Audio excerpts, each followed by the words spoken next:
So good morning everyone. So today morning we have discussed presentation by Joy Varghese sir about pre-operative aka how to manage, how to evaluate and post-transplant outcomes, how it will be there. Just we'll go through the case scenario. So this is the patient, he is a case of CLD, likely cryptogenic, diagnosed in 2023. He had prior history of aka HRS, was treated with albumin and terlipressin, he has recovered. His index presentation like jaundice was treated with medical management. History of upper GI bleed in 2024 on EVL sessions. History of ascites since 6 months, refractory on LVP every 1 month. He had history of AKI with a maximum creatinine of 3.54 and history of HE recurrent is there. When he comes to us, he is on examination wise, performance status is good and gross ascites is there. And he had history of abdominal wall cellulitis, was improved with antibiotics. So when he came to us, his hemoglobin is 7.2, counts were 4.36, platelets were 42 and INR is 1.36 with albumin of 2.9 and creatinine of 3.53 with sodium of 131 and potassium is of 4.2. So we done quickly ultrasound IVC to see volume status. His IVC is 1.3. Good volumes and creatinine wise CMD is maintained and we done single time aspiration, there is no history of SBP. And quickly we done urine analysis which was showed albumin plus and pus cells were 3 to 5 and CAS was nil and urine PCR is 2.6. So our diagnosis is likely portal hypertension, he has history of bleeder on EVL sessions, CLD likely hepatitis B plus cryptogenic, decompensated in the form of refractory ascites, hepatic encephalopathy and upper GI bleed and he had history of AKI, HE, GI bleed and MELD sodium is 23 and CTP is 10. The reason for AKI likely thinking of HRS likely. So my question to panelist Dr. Somasekhar sir, is a patient with refractory ascites requiring repeated tapping with AKI, HRS, what will we do next line of management in this case? Are we sure that abdominal wall cellulitis has come down? Come down. That's so there is no source of no sepsis source of anywhere. infection. So obviously I will go with HRS component. We would start terlipressin and albumin again at this point of time. We will see for the decrease in creatinine and the urine output. Okay. So we have started albumin plus terlipressin as a step-up protocol initially with 2 mg per day. And slowly if you see creat initially 3.57, it came down to 1.79 after giving almost for 1 week. His minimum creat reached to 1.7 at this point of time. So here the acute kidney injury with creat of 1.79 with proteinuria like nephrotic range proteinuria. So in this case, what will be the next step for further evaluation? Is there any biomarkers in this helpful to differentiate in this case or any role of kidney biopsy in this case? Sridhar sir, nephrology, can you comment on this? No. Like if you go through the slide of the previous slide, even from the beginning also his GFR is less, 1.42 means like even without acute deterioration also. Probably because he's a diabetic, he might be along with the proteinuria, probably he might be having underlying diabetic nephropathy is one possibility. Rarely one possibility of his hepatitis B related. Yes.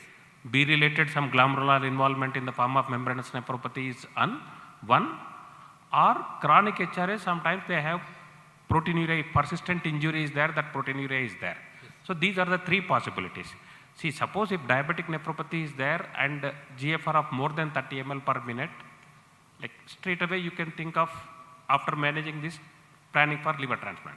And the role of biomarker instead of single episode of biomarkers, it is the natural history of the disease and the GFR, like persistent decrease in the GFR of less than 25 ml per minute.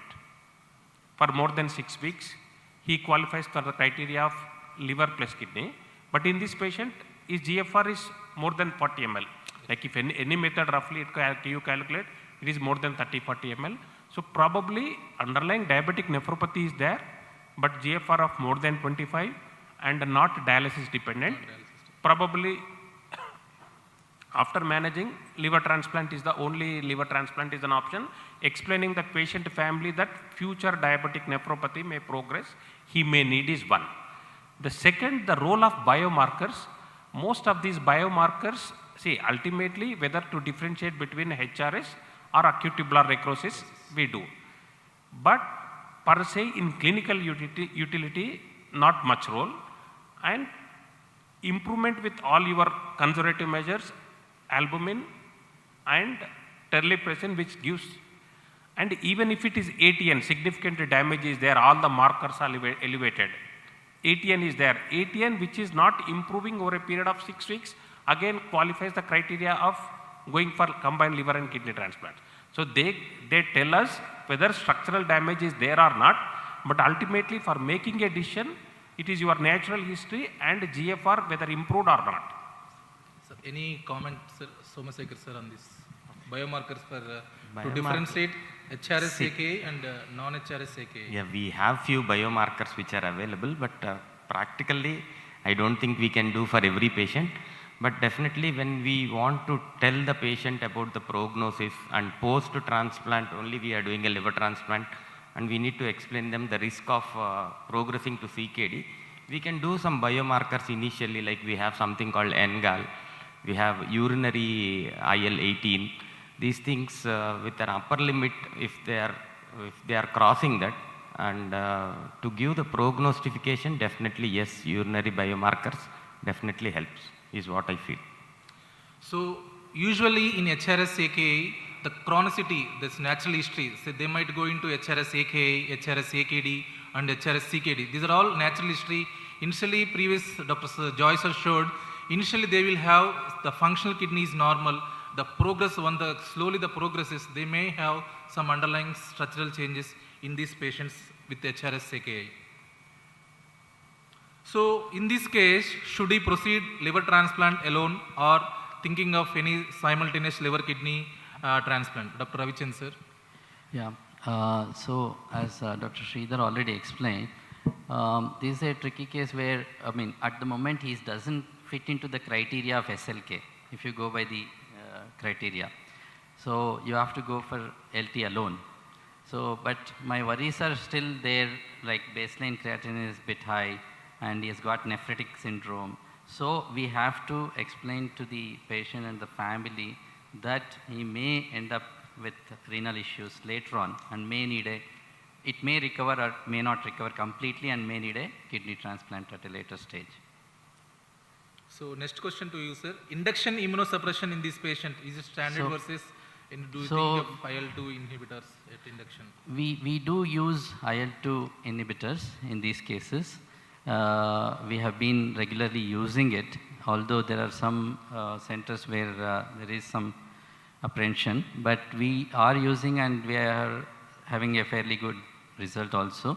What the problem is not the immediately the kidneys will recover partially, they will allow you to give some immunosuppression, but the problem happens little later after 3 months, 6 months when you are going on a that nephropathy may trouble you later. So in this scenario, you do consider intraoperative CRRT in these cases, Dr. Gopi sir? If you see the evidence, there is no single prospective study comparing intraoperative CRRT with conservative management. So whatever data we have is only few case series. So when there is not much evidence, my indication will be somebody with severe hypervolemia or hyponatremia when I am expecting severe fluid shifts, metabolic acidosis on full medical management, or hyperkalemia just before reperfusion or in the post-reperfusion phase. Few vulnerable indications like acute onset of right heart failure. Otherwise, no, don't start regularly. So do you think in intraoperatively if the patient has metabolic acidosis, is there that time you might start CRRT? Yes. Okay. So what we did in this patient has refractory ascites, AKHRS with minimum creat of 1.79. We explained prognosis and we proceed with liver transplant alone with induction with basiliximab 20 mg at day 0 and day 4, and we given intraoperative CRRT in presence because of metabolic acidosis. If you see by post-op at the time of discharge, post-op day 14 is creat is 0.74 with sodium of 134 and sodium is 4.1. So last question for expert panelists, is there any cutoff for proteinuria or creatinine to proceed liver transplant alone? Sridhar sir, to think. See, only suppose if you think of proteinuria, we have to think of whether other secondary primary glomerular disorders are there or not. Yes, sir. And suppose if proteinuria with normal renal function and diabetes is excluded, most of the, I am talking about in terms of clinical utility. So most of the glomerular proteinurias, either it may be an IgA nephropathy or membranous nephropathy, we use mycophenolate or tacrolimus or steroids. So anyhow in the post-operative you are giving this one. So proteinuria per se, if for the diagnosis point of view, sometimes you may consider biopsy or do PLAR antibodies, some vasculitis workup. If these are not there and diabetes is not there, proteinuria cutoff is not, you can go ahead straight with but explaining the family that primary glomerular disorder, proteinuria is there.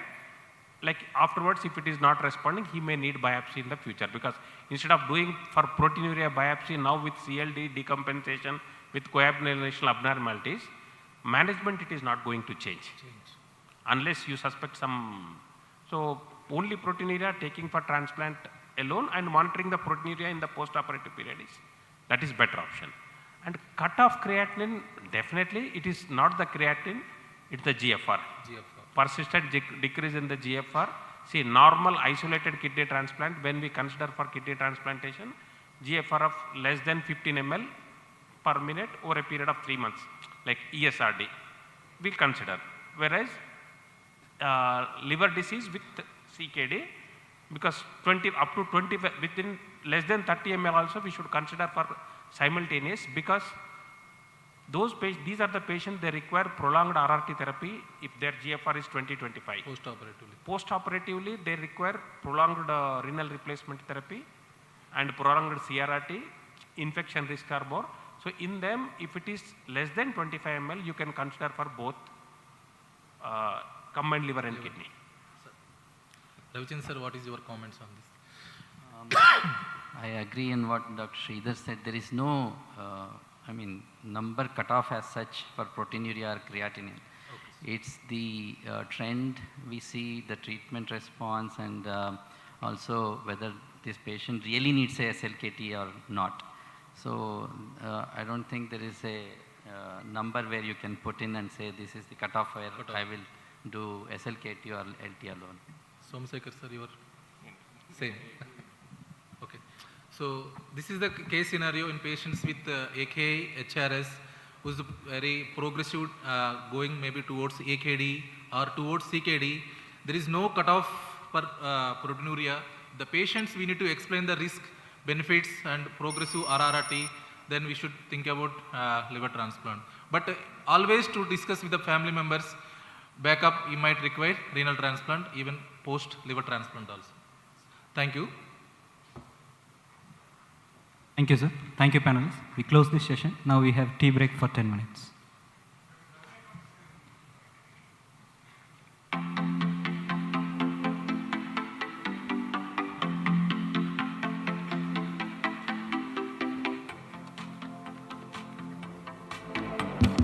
So I think what we talk about HRS is all flicked from the Western literature.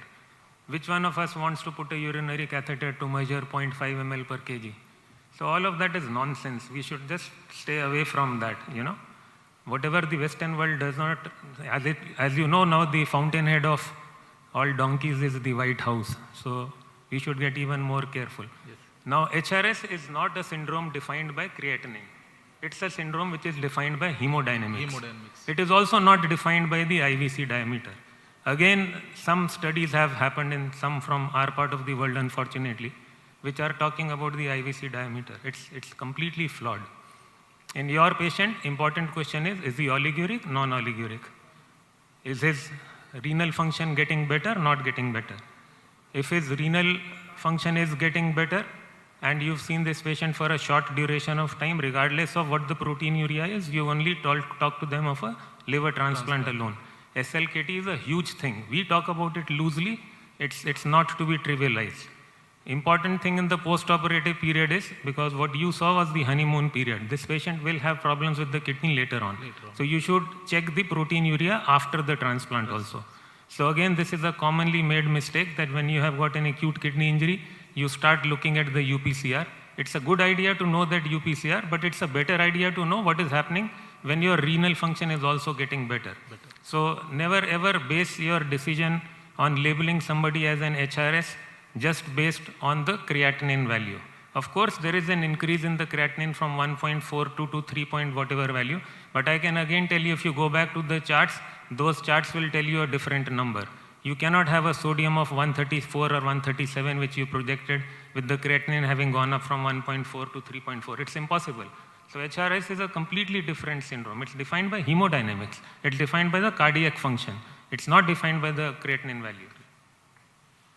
So usually some of the patients with cirrhosis patients, they might have on diuretics. So these patients, volume status also very important. Sometimes before starting terlipressin, if we give some volumes of albumin, these patients might be improved with, so these patients' volume status also might be important in these cases.